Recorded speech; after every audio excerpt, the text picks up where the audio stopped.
Well, we got a lot done in that 40-minute game in terms of improving on some areas we wanted to improve on, our response to how they felt yesterday in our scrimmage. Defensively, we're kind of playing on the fly right now, so there's just so much that we don't know. And so just their will and fighting through stuff and making a bunch of mistakes, but we sort of committed to the idea that you're gonna screw it up. You know, very rarely do you play a perfect possession. Let's just, if we make mistakes, do it with great energy and flying around. We found success with that. Offensively, we gotta understand that, you know, home run plays early in the offense is not the answer, but that'll come with a little bit of chemistry and trust in the stuff that we're running.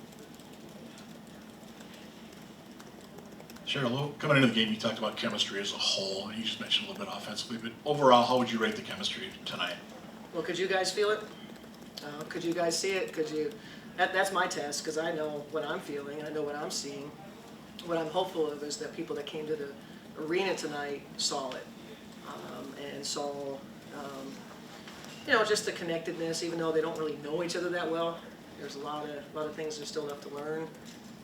But no, this team has that part, which is fun to be around. That kind of puts you about a mile ahead of last year. It seems just that alone, 2 miles. right? 2 miles. 2 miles. And I guaranteed you. Now, obviously, you get the throes of the season, and you get beat up a little bit. You lose some. You know, that's when you really find out. It's early. Every team around the league is feeling the same about everything. This is just a preseason game, but we've been pretty consistent as far as, you know, the type of people that we have and the ways that they're given to each other. What do you think of the defense in the fourth quarter? Pretty good. I don't know what the percentage was, but I know the second quarter was really poor. They shot 65%. A lot of it was our poor offense. You know, 21% turnover rate in the second quarter. They got us on the glass, that sort of thing. And yeah, I thought that, you know, they started to figure some things out in the fourth quarter. Obviously, you know, different players playing at that point, but it doesn't matter. You know, as long as our schemes were being played hard. I thought the second quarter we got tired. You know, we played with great energy in that first 5 minutes. We accomplished some things. We were disruptive. Only periodically in the second quarter, and I thought we got gassed. We picked it up again in the third quarter, set the tone again. We just got to find a way to sustain it.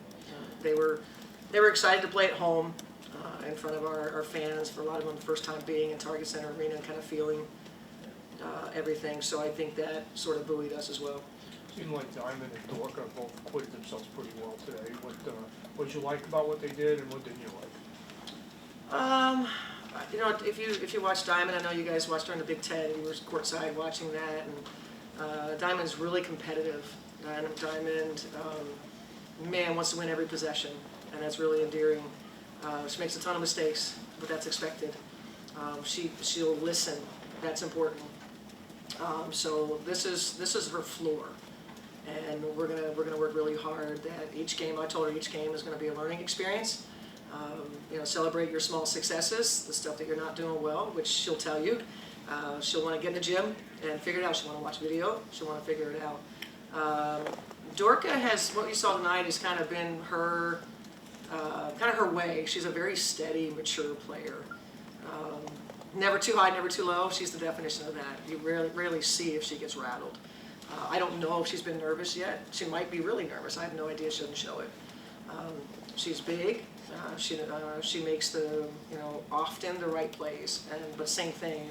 That's another one that's still learning about personnel, learning about schemes. These players just played, you know, for years in college a certain way, and then you get a brand new team.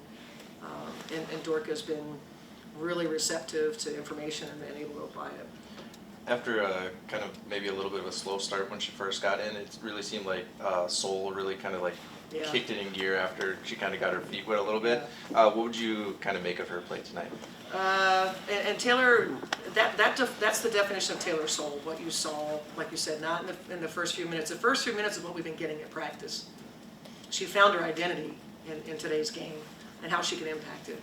I liken her to Rebecca Brunson. Obviously, that's a really, really high But the ability to fly in and get extra possessions, if you know what your value is, do it all the time. So we're going to hold her that. We're going to talk about that. We should see it every day in practice. She like all of them, we're teaching and they get, the paralysis by analysis. That's been Taylor. And, she's trying to think a little bit. A player like that isn't necessarily great when they think because of obviously what they bring is just instincts and the drives that you see she's been really good at. She's been getting those often in practice and, obviously the extra possessions are really valuable. We saw Tiffany play a little bit of point guard there in the fourth quarter, and I think she led the team in assists tonight. Played pretty well off the catch and made some impressive passes off the drive. Just, do you think that she's going to factor into the point guard rotation depending on how things shake out over the next couple of weeks? I think it's possible. We want to know what are the possibilities on our roster as we make sort of decisions. We still have a long way to go with that, but we just thought let's see. She's been here a week. We haven't done it to her yet. We just did it to her in the game. We just threw her there in the game. She has great will. She's gonna kind of bully her way through stuff. The passing that you saw is something we have been in her ear about from the time that we signed her. I set up a Zoom call with her. She's in Australia, and we watched her drives to the rim where she challenged people and threw up shots that had little chance to go in. And we talked about tremendous value to get in the paint and collapse the defense. And now she's got to get smarter and a mature player to understand kick it out. And Diamond too, there's great value in being able to seek the paint the way that they do, and recognize when it's time to shoot it, when it's time to pass it. And I thought Tiff was really attentive to that. And when you have players that are able to do that and are willing to get off of it early, does that? I mean, there's not really a great way for me to say this, but does it kind of like diminish the traditional value of a point guard in that you don't have to get everything set up, you just get off it early and get in the flow and trust that it'll come back? Can you do it all the time? And there are going to be times when you're going to need, someone that can organize and make the right play, the right pass on time, on target. So you still need, like if all of a sudden it's a 3-minute game and you're down to executing, that's probably where it would show itself. But you got to, if that's what the game calls for and that's the direction we go, then it's going to look a little bit like that. A little more. I thought it was a little more freelancing. We started jacking shots there, taking low percentage shots. I said, "Yo, guys, what are we doing here? We have to seek your number one. If you're not, if it's early in the clock, if it's not your number one, pass the ball and trust. It's not your shot, it's our shot. I don't want the 25% shot. Now, if you prove that you're making your threes, great, you take them. Diamond has to add that, right? Like she has to add that. And when she adds that, you guys, it's going to be really, really tough. We've given her the green light. I don't want her thinking about whether coach wants her to take shots. She knows. She knows when she maybe should have turned something down. And I like it more when all of our players, that you play, and then you get it in rhythm, maybe on the backside, and you're open. Versus you're kind of looking to try to challenge, and then you just raise up and shoot a three. So rhythm threes are what we're seeking. Two questions. First, I know that maybe some of the threes you didn't like, but the first quarter was very interesting analytically because I think you only took one mid-range shot the whole quarter. Yeah. Everything was either at the rim or a three.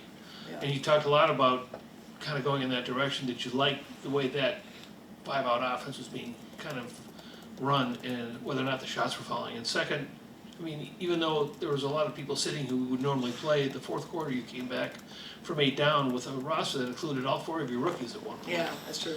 I think you just talk about what that can do for just a team's confidence. Yeah, and I thought that group out there, and it was led by Taylor's energy. If you're around our team for about 5 minutes, you'll know that Taylor's the loudest player on the team, in that she's always talking and always sort of building them up. She's not afraid of whether, if we're in a circle together, she's not deferring to other people because she's a rookie. She's sharing how she feels. And so I thought her energy it was contagious. And obviously Tiff out there, she's so physically tough. But yeah, I thought that they really fed off each other and they wanted to win. And I thought you saw that where you get to that point where you're not thinking about, hey, I'm a rookie and I really don't know what I'm doing. Now you're just competing, and that's what I thought kicked in the fourth quarter. And the offense? Offense was rough, I thought, in the fourth quarter. No, in the the kind of analytically threes. Yeah, it's not. I'm not going to say it's intentional. I wouldn't call myself an analytics coach or coaching an analytic team. I think we've done more of identifying when we're going to find the most success and seeking the paint.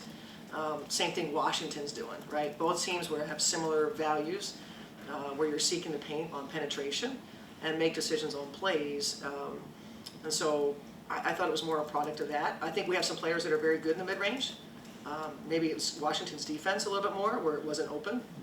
But I don't think it's going to be a case that we don't shoot pull-ups. I think Tiffany Mitchell's got a good pull-up. I think Lindsay Allen still finding her way. She's a good pull-up player.